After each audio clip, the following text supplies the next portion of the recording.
ఎప్పుడైతే స్ఖలనం జరుగుతుందో హ్మ్. ఆ సమయం లోపల ఆ వీర్యాన్ని బయట విడుదల చేయటం.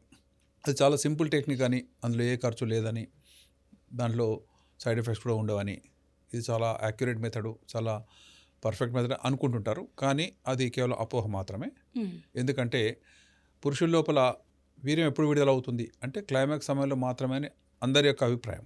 కానీ అది ప్రీకమ్ అని ఒకటి ఉంది. అంటే వారు ఎప్పుడైతే కలయిక మొదలు పెడతారో తొలి దశలో కూడా కొంత జ్యూసెస్ వస్తాయి. ఆ జ్యూసెస్లో కూడా స్పర్మ్స్ ఉండొచ్చు.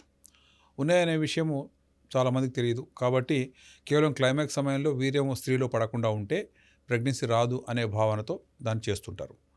అయితే దీనివల్ల ఎర్రర్ రేట్ ఎంత ఉంది? దీని ఫెయిల్యూర్ రేట్ ఎంత? అంటే హ్మ్. ఆల్మోస్ట్ 7-13% ఉంది ప్రపంచవ్యాప్తంగా. గమనించి చూస్తే కాంట్రసెప్టివ్ మెథడ్స్‌లో అనేక పద్ధతుల్లో ఇది చాలా పూర్ క్వాలిటీ మెథడ్. ఎందుకంటే దీని ఇంత హై ఫెయిల్యూర్ రేట్ ఉంటే అది నాట్ యాక్సెప్టబుల్.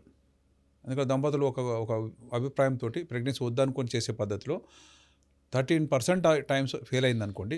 అంటే 7 మందిలో ఒకళ్ళకి ప్రెగ్నెన్సీ వచ్చేస్తుంది. ఓకే. కాంట్రసెప్టివ్ పద్ధతులు మేము చూసేది ఏంటంటే 0.1% హ్మ్. ఫెయిల్యూర్ రేట్ ఉంటే కూడా దాన్ని అంత అప్రూవ్ చేయరు. మనకున్న ఓరల్ కాంట్రసెప్టివ్ పిల్ ఉంది. దాని హ్మ్. ఫెయిల్యూర్ రేట్ ఎంత అంటే 0.05%. అంటే 500 మందిలో ఒకళ్ళకి జరగచ్చు. కానీ మీరు చెప్తున్న ఇది కాయిటస్ ఇంటరప్ట్స్ అనే దాంట్లో 7 మందిలో ఒకళ్ళకి ప్రెగ్నెన్సీ వస్తుంది. అంటే it is not at all A accurate method, not a good method. ఎవరైనా అలా చేస్తుంటే మా దృష్టికి వస్తే ఇది కరెక్ట్ కాదని ఎవరిని అడిగితే తప్పకుండా ఈ పద్ధతి సరిపోదమ్మా అని చెప్తాం.